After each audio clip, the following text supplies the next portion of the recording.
Economist magazine का cover हर साल की तरह 2025 के लिए भी आ चुका है, the world ahead 2025।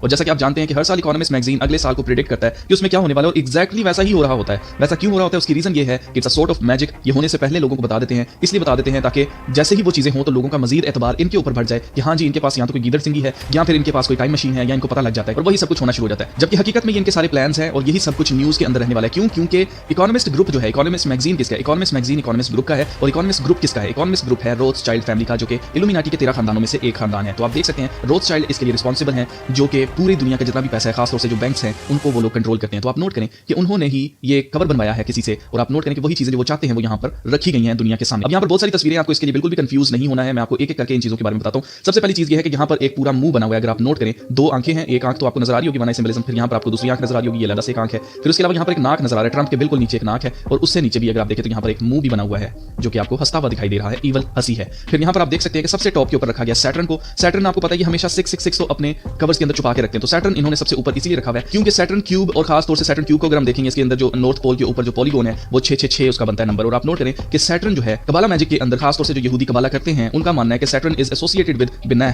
The third sefira, जो भी ये बने होते हैं ट्री ऑफ लाइफ जो इन्होंने बनाया है, उसके अंदर तीसरा है, और इंट्रा डिवाइन एलिमेंट है which represents divine understanding and is believed to be connected to redemption of the Jews. Saturn's attributes of structure, discipline and limitations are also reflected in Binah. तो आप नोट करें कि इसको जोड़ा जाता है। खास तौर से मैं आपको बताना चाहता हूं कि जो कबाला मैजिक करने वाले जो लोग हैं, जो यहूदी हैं, वो ये मानते हैं कि सैटर्न ही वो प्लेनेट है जिसके ऊपर इनका खुदा रहता है। इसीलिए आप नोट किया होगा कि यहूदी अपने सर के ऊपर एक सैटर्न क्यूब जो है वो बांध कर रखते हैं, क्योंकि ये कहते हैं कि इसके अंदर हमने तोरा के रखे हुए पेपर्स और हमने एक तावीज़ सा बनाया हुआ है, जबकि ये तावीज़ तूवीज़ कोई नहीं है, ये सैटर्न का ही सिंबलिज्म है, क्यूब है जो कि अपने सर के ऊपर बांध कर रखते हैं। और अगर आप नोट करें तो इंटरेस्टिंगली इनफ जितने भी सेलिब्रिटीज हैं, मेजॉरिटी जितनी भी बड़ी बड़ी सेलिब्रिटीज हैं, उन सबको सैटर्न से बहुत ही कोई मोहब्बत है। आप देख सकते हैं जब भी इन्होंने सियारे दिखाने होते हैं, इन्होंने सैटर्न पहना होता है। यहाँ पर आप देख सकते हैं बियोंसी, इसने अपने कानों के ऊपर जो कांटे पहन रखे वो सैटर्न बने हुए। फिर उसके अलावा यहाँ पर आप कैशा को देख सकते हैं, कैशा ने अपने हाथ के ऊपर टैटू करवाया हुआ सैटर्न का। यहाँ पर आप देख सकते हैं एडले जब अपनी 33 साल की बर्थडे मनाती है तो उसके ऊपर इसके हाथ के ऊपर अचानक से ये टैटू आ जाता है, सैटर्न का टैटू आ जाता है। फिर इसके अलावा आप देख सकते हैं कि माइली वायरस जो है उसने भी अपने हाथ के ऊपर ये सैटर्न का टैटू बना रखा है। फिर यहाँ पर आप देख सकते हैं कैटी पेरी, ये भी परफॉर्म करते हुए सैटर्न के ऊपर बैठी हुई है, और यहाँ पर सियारे दिखाए जाने दूसरे तीसरे, ये बैठी सैटर्न के ऊपर है। और आप नोट करें कि इसने भी अपनी रिस्ट के ऊपर, अपने हाथ के ऊपर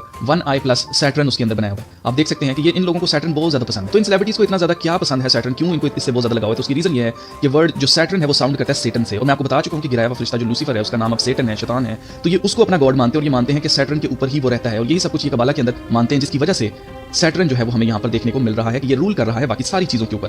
अब यहाँ पर अगर आप गौर करें तो जी जिनपिंग बना हुआ है चाइना के लिए, और ये जो एक आंख आप देख रहे हैं ना बड़ी सी, ये जी जिनपिंग की ही है, चाइनीज आंख है। ये डॉलर के ऊपर जो भी बने हुए ना अमेरिका के प्रेसिडेंट्स, उनमें से किसी की भी आंख नहीं है, ये आंख है जी जिनपिंग की। और फिर दूसरी तरफ आप आंख देख सकते हैं जिसके अंदर रेडियो एक्टिव हमें नजर आ रहा है सिंबल, ये बेसिकली हमें इशारा दे रहा है न्यूक्लियर वॉर के लिए, या हमें न्यूक्लियर हथियारों के लिए यहाँ पर इशारा दे रहा है। इसके अलावा आप देखें तो सेंटर के अंदर हमें ट्रंप देखने को मिल रहा है। ट्रंप क्यों सेंटर के अंदर रखा गया, उसकी रीजन ये है कि अगला साल डिपेंड करेगा, जो कुछ भी ट्रंप करेगा उससे पूरी दुनिया के ऊपर इफेक्ट पड़ने वाला है। इसके अलावा अगर आप गौर करें तो ट्रंप के बिल्कुल साथ डॉलर का साइन है, और उसके ऊपर एरो बना हुआ ऊपर की तरफ जा रहा है, जिसका मतलब यह है कि डॉलर जो है वो मजबूत ही रहेगा। लेकिन अगर आप इस साइड पर आए, मैं आपको दिखाना चाहता हूं, ऊपर अगर हम जाएं तो यहाँ पर सिर्फ युआन और डॉलर का सिंबल ही हमें इस पूरे के अंदर नजर आता है, और किसी करेंसी का हमें सिंबल नजर नहीं आ रहा। युआन का जो सिंबल बना हुआ है जो कि चाइनीज युआन है, इसके साथ एरो बना हुआ है नीचे आने का। यहाँ पर आप देख सकते हैं जगह जगह नीचे आने के एरो बने हुए हैं। फिर साथ ही युआन के सिंबल के ऊपर अगर आप देखें तो सन बना हुआ है, सूरज बना हुआ है, जिसको सोलर स्टॉर्म भी कहा जा रहा है कि अगले साल बहुत ही शदीद हाईएस्ट जो आप कह सकते हैं एक्सट्रीम सोलर स्टॉर्म जो है वो अगले साल आना मुमकिन है। और इसका ताल्लुक सिर्फ सोलर स्टॉर्म से नहीं है, इसका ताल्लुक इस टाइम से भी है। ये जो टाइम यहाँ पर अभी शुरू हुआ है, ये किस चीज का टाइम शुरू हुआ है जी? कुछ लोगों को लगेगा शायद न्यू वर्ल्ड ऑर्डर का टाइम शुरू हो गया, लेकिन ये असल में यहाँ पर इन्होंने खुद ही बताया है टाइम किस चीज का, time to talk about geo engineering. Geo engineering किसके लिए जी? क्लाइमेट के लिए, यानी कि मौसमी तब्दीली से बचने के लिए सूरज को ब्लॉक कर दो। आई थिंक आपको याद होगा, मैंने आपको एक वीडियो में बताया था, बिल गेट्स जो है उसने प्रपोज किया है कि अगर हम सन को ब्लॉक कर दें कुछ देर के लिए तो जमीन जो है उसके अंदर टेंपरेचर कम हो जाएगा, यानी कि टेंपरेचर डाउन हो जाएगा। तो उसी जियो इंजीनियरिंग के ऊपर, सन को ब्लॉक करने के ऊपर बात की जाएगी अगले साल 2025 के अंदर, जिसकी वजह से यहाँ पर सूरज भी बना हुआ है और उसके अलावा यहाँ पर हमें टाइम भी नजर आ रहा है, क्योंकि जियो इंजीनियरिंग इनका दावा है कि अभी तक हम कर नहीं रहे, तो ये पहली दफा होगा ओपनली इसके ऊपर बात होगी, जबकि ये हकीकत नहीं है। साथ ही आप देख सकते हैं हमें न्यूयॉर्क का स्काई स्केपर नजर आता है, हमें स्काई लाइन नजर आती है न्यूयॉर्क की, जिसका मतलब ये है कि न्यूयॉर्क के अंदर कोई इवेंट जो है वो होने वाला है। इसका ज्यादा ताल्लुक जो है वो यूएन की जनरल मीटिंग जो होती है उसमें हो सकता है कि शायद यूएन के अंदर कोई ऐसी अनाउंसमेंट की जाए जिसका ताल्लुक पूरी दुनिया के इस निजाम को चेंज करने से हो, जैसे कि डोनाल्ड ट्रंप कह चुका है कि ये अमेरिका की आखिरी इलेक्शंस होने वाले हैं, तो शायद उसकी वजह से यहाँ पर ये न्यूयॉर्क दिखाया गया। फिर यहाँ पर आप देख सकते हैं कि ट्रंप के बिल्कुल साथ एक मिसाइल बना हुआ है, और ये जो मिसाइल है ये बेसिकली कौन सा मिसाइल है? ये आम मिसाइल नहीं है, ये न्यूक्लियर मिसाइल है। और मैं आपको बताना चाहता हूँ ये न्यूक्लियर मिसाइल जो होते हैं वो दो तरह के होते हैं, एक होता है टैक्टिकल और एक होता है स्ट्रेटेजिक। टैक्टिकल का मकसद ये होता है कि अगर आपने अपने दुश्मन को एक जगह पर रोक देना है, लेट्स सपोज कि किसी जगह से आपके दुश्मन आ रहे हैं, आपको नजर आ रहा है कि ये वो बॉर्डर है, इससे आगे नहीं आने चाहिए, आप वहां पर ये वाला टैक्टिकल वाला न्यूक्लियर इस्तेमाल कर सकते हैं। वो उतने से 1 किलोमीटर के एरिया के अंदर जो है वो न्यूक्लियर तबाही करेगा,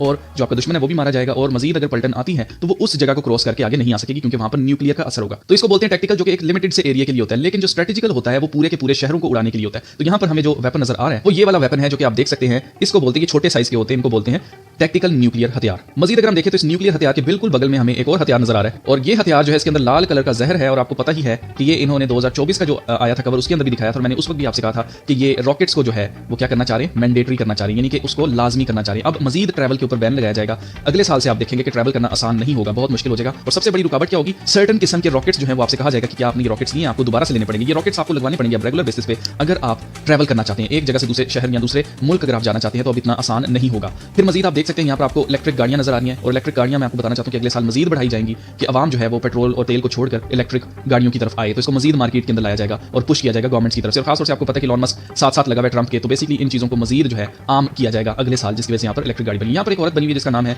अर्सला वॉन डेर लेन। ये बेसिकली जो है जर्मन पॉलिटिशियन है जो कि यूरोपियन यूनियन की, अगर मैं आपको दिखाऊं यहाँ पर, ये यूरोपियन यूनियन की 13th इलेक्टेड प्रेसिडेंट है, दोबारा से इनको इलेक्ट किया गया है।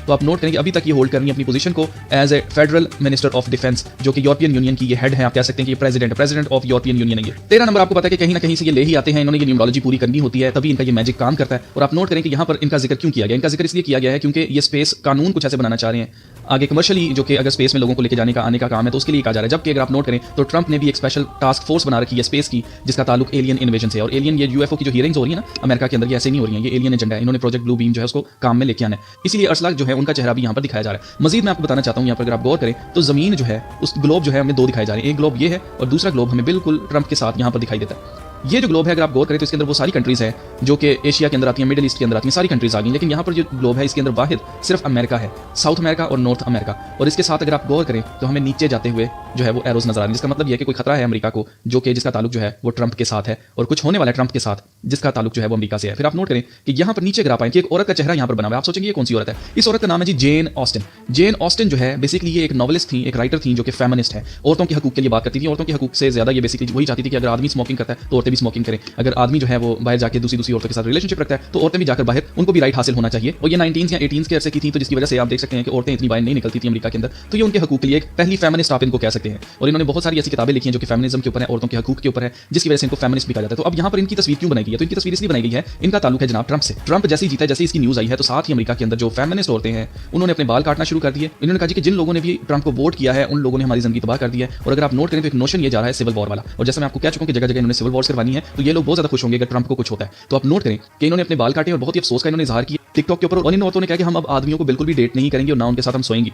तो भाई ये तो अच्छी बात है, ना सो तुम लोग।